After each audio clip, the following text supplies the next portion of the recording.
Chers téléspectateurs, soyez les bienvenus au 4e numéro de l'émission La Cité. Je vais vous inviter à vous abonner, à partager ce message massivement à cause de l'importance du message que nous sommes en train de voir avec le Saint-Esprit. Notre message de ce soir est la notion de la citoyenneté dans la vie de l'Église. La notion de la citoyenneté dans la vie de l'Église. Je crois qu'il est important que nous puissions parler de citoyenneté. À notre 2e numéro, nous avons vu le rôle de l'Église dans la cité. Nous avons vu le rôle de l'Église dans la cité. Et je crois que nous ne pouvons pas jouer notre rôle dans la cité si l'Église ne comprend pas la dimension du patriotisme, comme nous l'avons vu à notre 3e numéro. Nous avons vu la dimension, l'Église et la notion du patriotisme. Si nous n'aimons pas la patrie, si nous n'aimons pas notre nation, nous ne pouvons pas jouer un rôle dans cette nation. Notre thème d'aujourd'hui est le rôle de l'Église et la notion de la citoyenneté, ou encore l'Église et la notion de la citoyenneté. L'Église et la notion de la citoyenneté. J'aimerais ouvrir avec vous le livre de Actes chapitre 22. Acte 22 à partir du verset 3. Acte 22 à partir du verset 3. Ou encore je prendrai, pour paraphraser, je prendrai à partir du verset 25. C'est mieux. Alors, la parole de Dieu déclare ceci. Alors qu'il l'attachait avec des courroies, Paul dit à l'officier qui était présent, « Avez-vous le droit de fouetter un citoyen romain qui n'est pas même condamné ?» À ces mots, l'officier alla avertir le commandant en disant, « Attention à ce que tu vas faire, car cet homme est romain. » S'approchant de Paul, le commandant lui demanda, « Dis-moi, es-tu romain ?» « Oui, répondit-il. Le commandant reprit, « Avec beaucoup d'argent, j'ai acquis ce droit de citoyen. » « Quant à moi, dit Paul, je l'ai de naissance. » Aussitôt, ceux qui devaient procéder à l'interrogatoire se retirèrent. Et le commandant eut peur en prenant conscience que Paul était romain et qu'il l'avait fait enchaîner. Ce soir, j'ai pris ce texte parce que ce texte nous fait ressortir la dimension citoyenne. Mais ici, Paul devait être fouetté. Paul devait être certainement condamné, certainement emmené en prison. Nous ne savons pas exactement la suite de ce qui devrait arriver à Paul. Peut-être même Paul devait mourir. Mais Dieu savait comment est-ce qu'il fallait intercepter le plan que le commandant, que les Romains avaient déjà mis autour de Paul. Et ici, la Bible nous dit que Paul va spécifier au commandant, Paul va spécifier à l'officier que je suis citoyen romain. Je pouvais dire tout à l'heure que notre thème est l'Église et la notion de la citoyenneté. Bien-aimé, Dieu aime la citoyenneté. Dieu est dans la citoyenneté. Nous-mêmes, nous sommes des citoyens du royaume de Dieu, concitoyens du royaume de Dieu. Dieu nous a conféré la citoyenneté du royaume au travers du sacrifice de Jésus. Donc, si nous sommes des bons citoyens du royaume de Dieu, nous allons, en tant qu'Église, nous allons comprendre la dimension citoyenne également dans nos nations. Il est important que nous puissions comprendre la dimension citoyenne dans nos nations si nous voulons être des valeurs ajoutées pour nos nations. Ici, l'apôtre Paul s'est retrouvé dans une situation compliquée. L'apôtre Paul s'est retrouvé dans une situation où le diable avait déjà prévu un plan contre sa vie. L'apôtre Paul s'est retrouvé dans une situation difficile où l'ennemi avait déjà mis en place toute une stratégie afin de pouvoir prendre la vie de Paul. Mais qu'est-ce qui a sauvé Paul dans cette situation? La dimension citoyenne. La dimension citoyenne. Mais imaginez un seul instant que l'apôtre Paul ignorait cette dimension. Imaginez un seul instant que l'apôtre Paul ignorait cette dimension citoyenne. qu'est-ce qui allait arriver à Paul. Mais nous savons que Paul n'était pas seulement un homme intelligent, c'était également un homme intellectuel. La Bible nous dit ici que Paul était à l'école de Gamaliel. Paul était un homme intelligent. Regardez le nombre de livres que Paul a pu écrire. Il était non seulement intellectuel, rempli du Saint-Esprit. Regardez le nombre de livres qu'il a pu écrire, lui qui n'était pas pourtant là pendant que Jésus était vivant. Mais ici, l'apôtre Paul connaissait ce que représentait la dimension citoyenne. L'apôtre Paul savait que la citoyenneté était un pouvoir. La citoyenneté était un pouvoir qui pouvait le faire sortir de cette situation au niveau de l'Empire romain. Donc ici, Paul n'a pas dit au nom de Jésus, au nom de Jésus, libérez-moi. Paul n'a pas invoqué les anges. Mais pourtant, on nous montre dans les Actes des Apôtres que Paul s'est retrouvé dans certaines situations où il était en prison. Et on nous montre ici, je pense que c'est comme Paul et Silas étaient en prison, ils se sont mis à chanter des cantiques et les portes des prisons se sont ouvertes. On nous montre que Paul s'est retrouvé dans des situations difficiles. Mais Paul, à ce moment-là, connaissait la clé. Il connaissait la clé de sa délivrance. Paul savait que la clé de sa délivrance, c'était la dimension citoyenne. La dimension citoyenne. Église du Gabon, Église dans nos nations. J'aimerais nous dire ceci. La citoyenneté est un pouvoir. Jésus a dit, tout pouvoir m'a été donné dans le ciel et sur la terre. Tout pouvoir m'a été donné dans le ciel et sur la terre. Mais ici, Jésus ne parle pas seulement de cette capacité que nous avons à chasser les démons. C'est-à-dire, Jésus ne parle pas seulement ici de la dimension spirituelle. Et lorsque vous regardez Jésus, lorsqu'il marchait, même dans sa vie chrétienne, Jésus connaissait la dimension, avait la dimension patriotique. Jésus avait la dimension citoyenne. Jésus savait exactement comment il fallait faire les choses. Regardez, quand on vient donner à Jésus, on veut lui montrer la pièce. Il dit à Dieu ce qui est à Dieu. Hein? Et donner à l'homme ce qui est à l'homme. Donner à Dieu ce qui appartient à Dieu. Ici, Jésus connaissait même les lois de la cité. Il dit non, je ne veux pas déroger des lois de la cité. Je ne veux pas déroger des lois de la cité. Jésus n'est pas né hors d'une nation. Pourquoi j'en parle?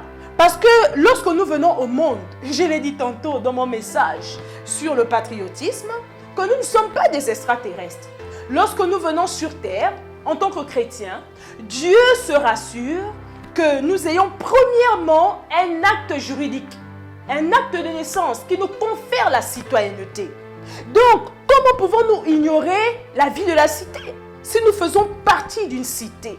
J'aimerais vraiment utiliser vraiment des termes terre à terre pour nous faire comprendre la dimension de ce message. Si nous n'arrivons pas à comprendre la dimension citoyenne, c'est-à-dire l'espace que Dieu a prévu pour ma vie sera un espace vide.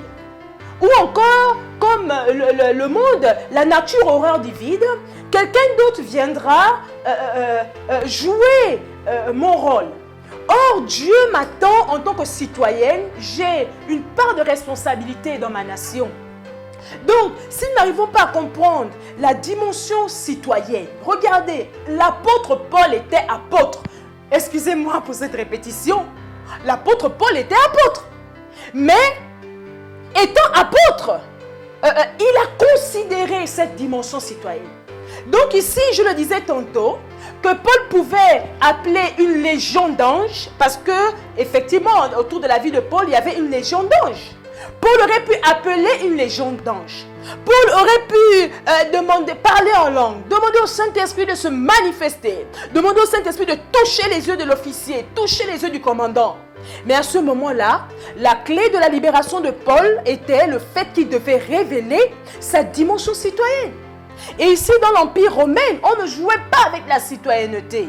Regardez ce que nous dit ici le commandant. Il dit, c'est avec beaucoup d'argent que j'ai acquis ce droit de citoyen.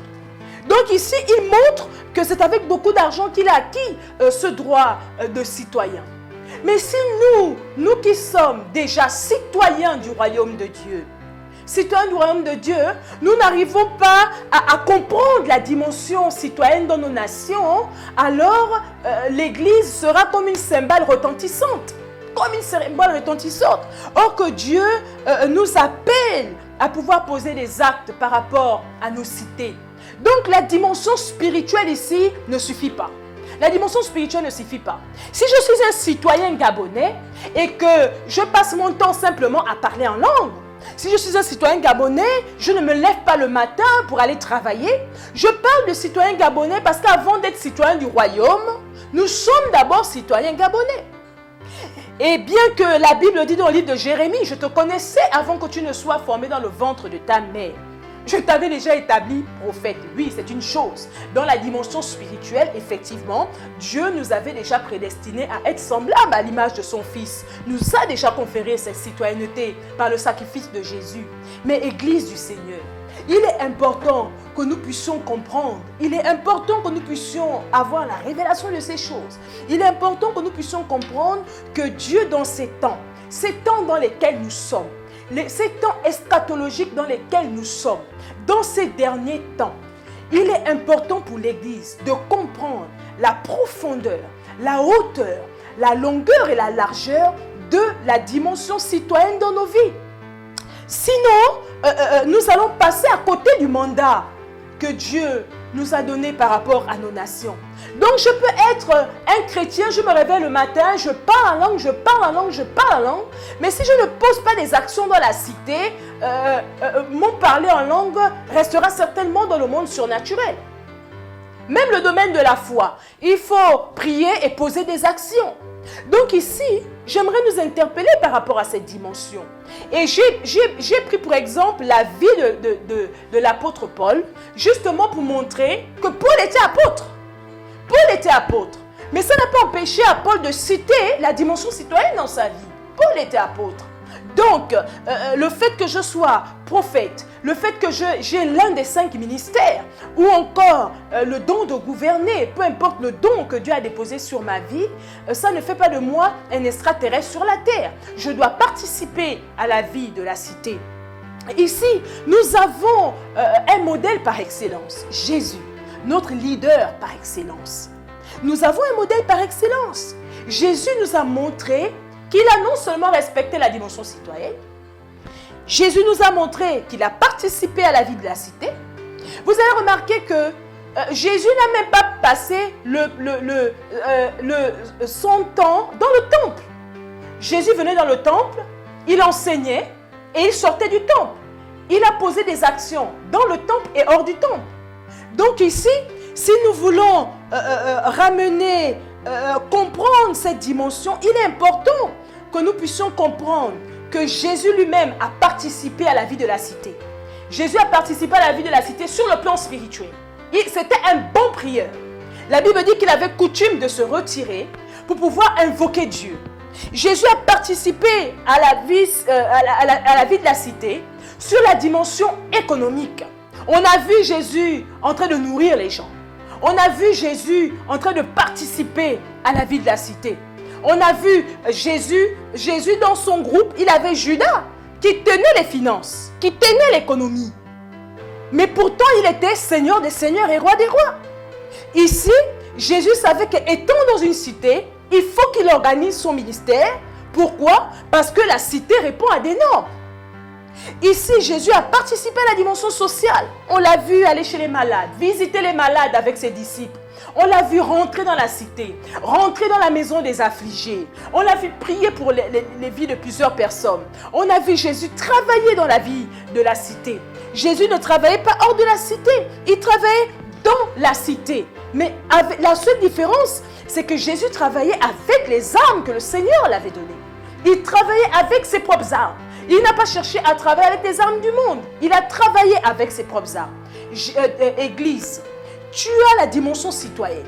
Tu dois également participer au fait de nourrir les pauvres. Participer au fait de guérir les malades. Je bénis Dieu qu'il y a déjà plusieurs églises qui le font. Mais mon message, je veux davantage éveiller notre conscience par rapport à notre devoir en tant que citoyen. Par rapport à notre devoir en tant que citoyen. ici, il y a deux dimensions de la citoyenneté. Nous avons la citoyenneté active et la citoyenneté passive. Dieu nous interpelle à entrer dans la citoyenneté active et non la citoyenneté passive.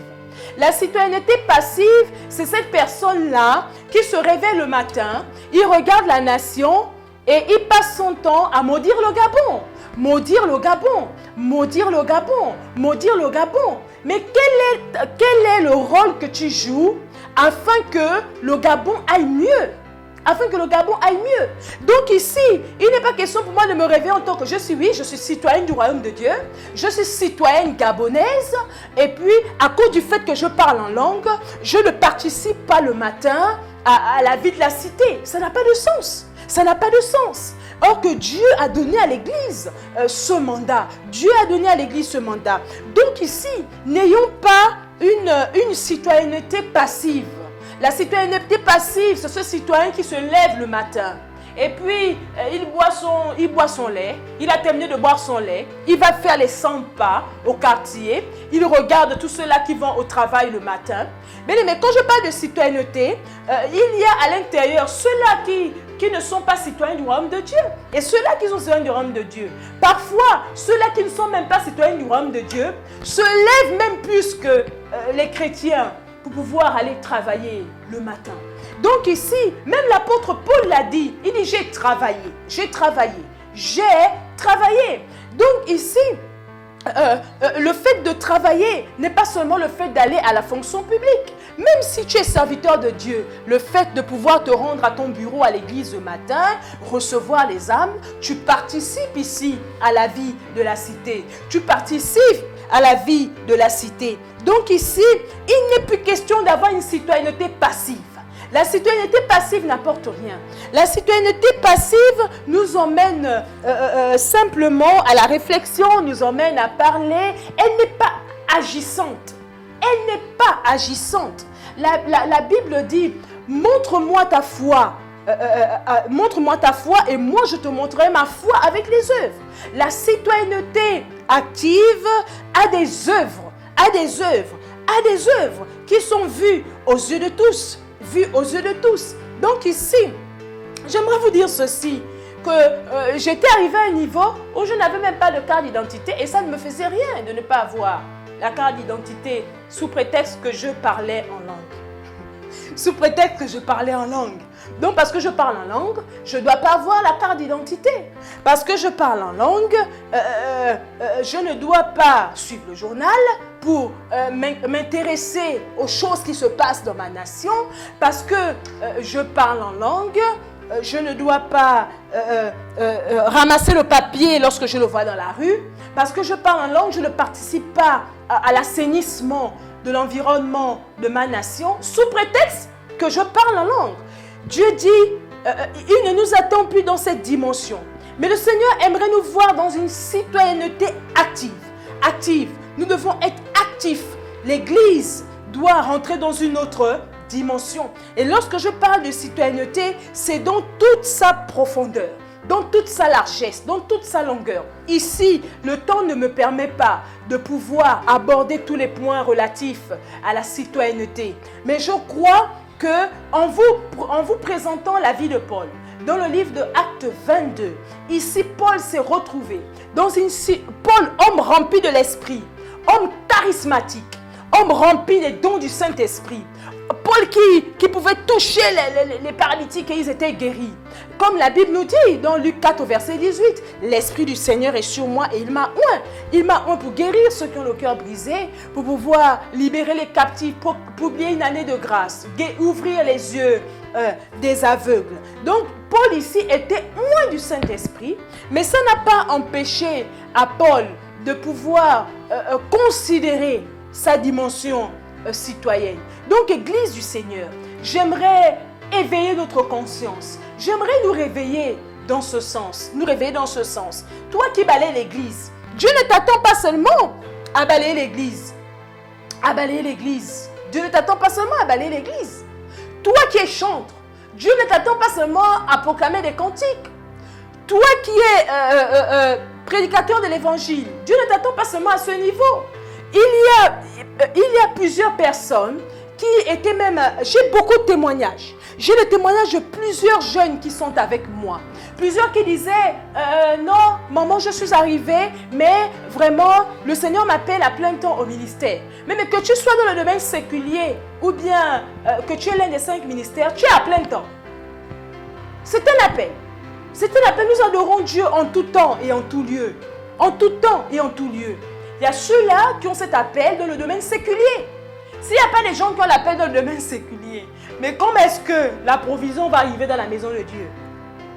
La provision va arriver comment dans la maison de Dieu si tout le monde reste dans le temple? S'il n'y a pas ceux-là qui vont dans les bureaux, s'il n'y a pas ceux-là qui travaillent à ce que la cité soit développée.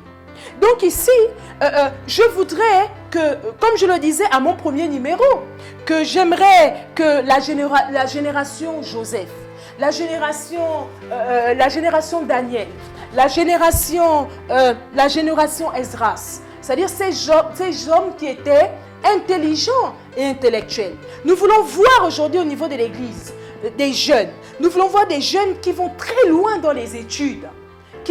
Très loin dans les études. Moi, je ne suis pas allée très loin dans les études, mais Dieu m'a fait grâce d'avoir un époux qui a pu aller loin dans les études. Et il veille chaque jour à ma formation. Il veille chaque jour à pouvoir m'enseigner, à me dire, tu dois faire ça, tu dois faire ça.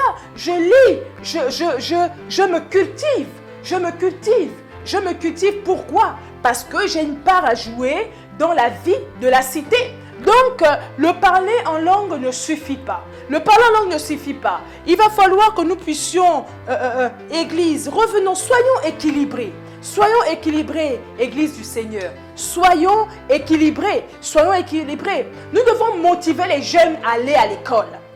Nous devons motiver les jeunes à aller à l'école. Nous devons motiver les jeunes filles à aller à l'école. Nous devons motiver les filles. Nous devons demander à l'Église de se développer. Se développer sur le plan spirituel, c'est important. Pourquoi? Parce que la Bible dit qu'il n'y a rien des choses visibles qui ne soit fait sans le monde spirituel. Nous devons être d'abord assis dans la dimension de la spiritualité. La spiritualité, nous devons être forts. Mais cela ne suffit pas pour pouvoir développer une cité. La spiritualité ne suffit pas. Il va falloir que nous puissions comprendre la dimension économique. La dimension économique, il va falloir que nous puissions comprendre cette dimension. Nous avons besoin, Église, d'avoir des infrastructures. Nous avons besoin de nous développer dans ces sens. Nous avons besoin de cela. Nous avons besoin de la dimension sociale. Nous avons besoin de cette dimension. Nous avons besoin de la dimension culturelle. L'Église peut veiller à avoir son patrimoine culturel. L'Église peut veiller à cela. Je rêve même de voir. Je rêve de voir des chantres s'associer. Et puis, pourquoi pas bâtir une salle. Une salle pour pouvoir adorer le Seigneur. Une salle pour pouvoir adorer le Seigneur. Je rêve de voir plusieurs choses se manifester au sein de l'Église. Au sein de l'Église, pourquoi? Parce que tel est mon fardeau. L'Église du Seigneur. Donc ici, au travers de ce texte, la Bible nous montre que Paul avait la connaissance, Paul avait la révélation de la dimension citoyenne. Et Paul savait que pour se tenir devant les Romains, ce n'était pas là le parler en langue. Paul savait qu'à ce moment-là, ce n'était pas le fait d'ouvrir la Bible, mais il fallait que Paul dise « Je suis citoyen romain ». Je suis citoyen romain. Donc ici, effectivement, la citoyenneté est un pouvoir. La citoyenneté a pris place pour pouvoir sauver la vie de Paul.